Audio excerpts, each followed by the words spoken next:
Jordan Bianchi, The Athletic.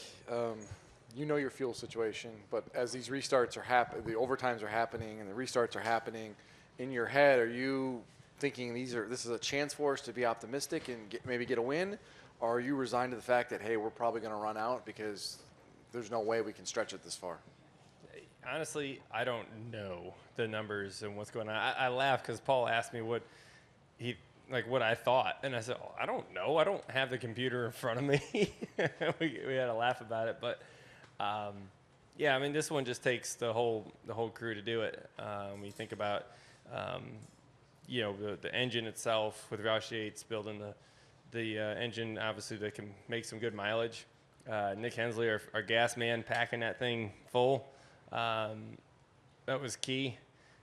Paul having the cojones to leave me out there, big. So, our engineers calculating everything, and I don't think we felt too good about it. As far as the last restart, I felt good when we came off of 4, and I was able to clear Briscoe. I thought, okay, I was in good shape going to take the white off of 4, and then they threw the caution. I still don't know what the caution was for. And then you had to do it again, and I had to not only do the fuel mileage piece of it, but also you had Reddick with tires there at the end, and he was able to make some pretty big moves. And going down the backstretch, it started stumbling. I was like, oh no. I was able to throw a nice block on him, but even off of 4, it stumbled, and then it kind of just got like a quick little bit of gas, I guess, and it kind of gave me a little squirt, and then it started stumbling again across the line, and I just couldn't get to the line quick enough. If that start finish line was in the 1, we don't win the race. We finished 3rd or 4th, so definitely as close as you can cut it for sure. How do you go 110 laps here on 1 tank of fuel? Like I said, it takes a little bit of everything, right? I think that's really what it was. There's obviously a lot of cautions within that period, right? There's a lot of cautions. So, like I said, we didn't feel comfortable about it, but you go for it, and it's pretty risky when you think about where we were in the playoff grid. You really can't afford to have a bad one, but gosh, it's really hard to pit when you're in the lead and you're in position to win the race. So, you just go for it and cross your fingers, say a couple prayers, and worked out all right. Joey, Stephen Toronto, CBS Sports. Walk me through that last overtime restart, because I believe Tyler had pitted in overtime, and he was coming in a big hurry on the last lap. Walk me through the final corner specifically, as far as the defensive maneuver you made to keep Reddick behind you, and then how concerned were you about opening up the bottom for the 71 car in that scenario? Yeah, I saw going into 1 that, Tyler must have had a great restart. I don't really know the strategy of what worked out for them or not, but when he was within, a car length in the 1, I was like, oh, geez, so I'm going to have to block this pretty hard. And I thought off it, too. I was like, okay, I'm good. The 71 clamped him and was able to side draft down the backstretch. I'm like, I feel pretty good. And then I went down the backstretch and it started spitting and sputtering. I was like, oh, no, not good. I had to throw another block on Reddick.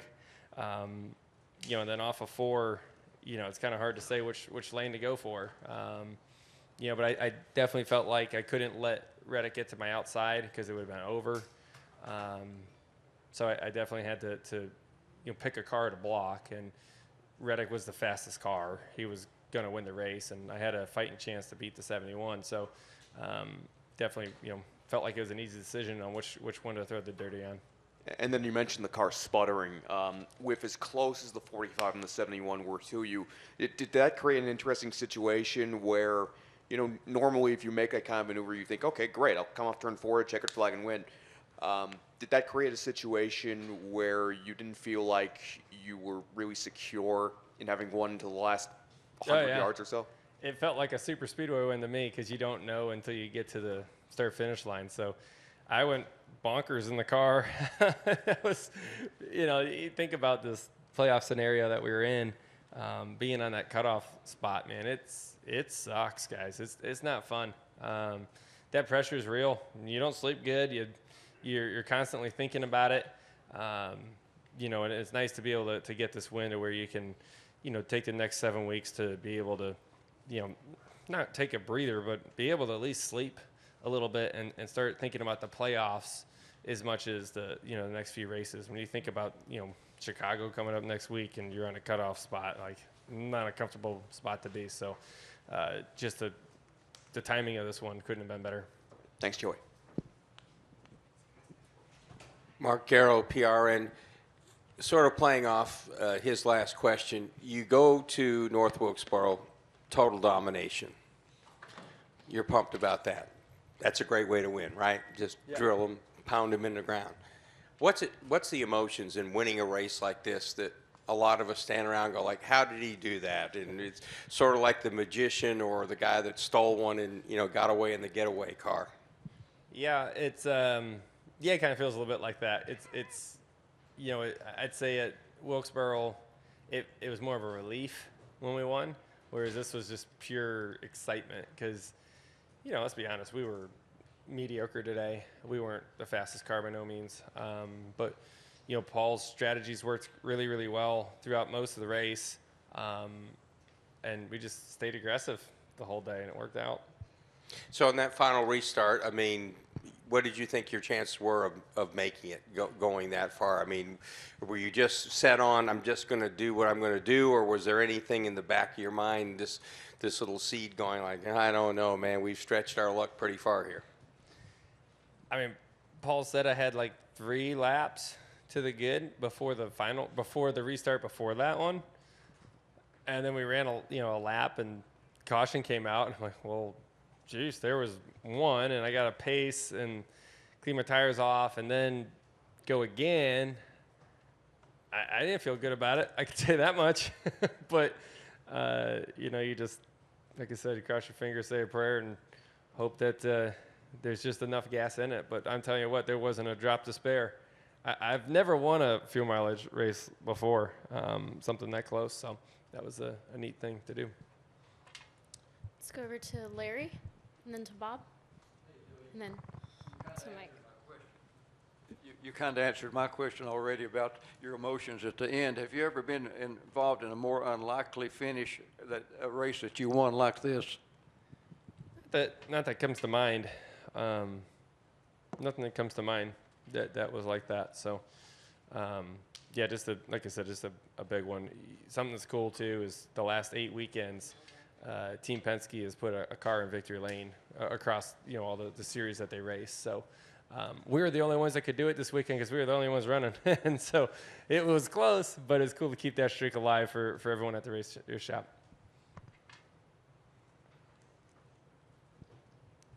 Bob Hockers, Hawk Sports. You talked about the points a little bit. Hey, I proved you wrong, Bob. I know. Yay! You only told you. You only needed 5 overtimes to do it.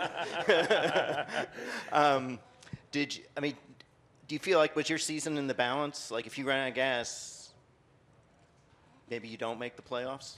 Yeah, that's the risk that was, just to me a ginormous risk because you're taking what. You pit and you go back out and you maybe can finish in the top 15, maybe, versus going for the win, but you can finish 35th. Makes it a pretty hard call, but gosh, when you're winning the race, how do you not?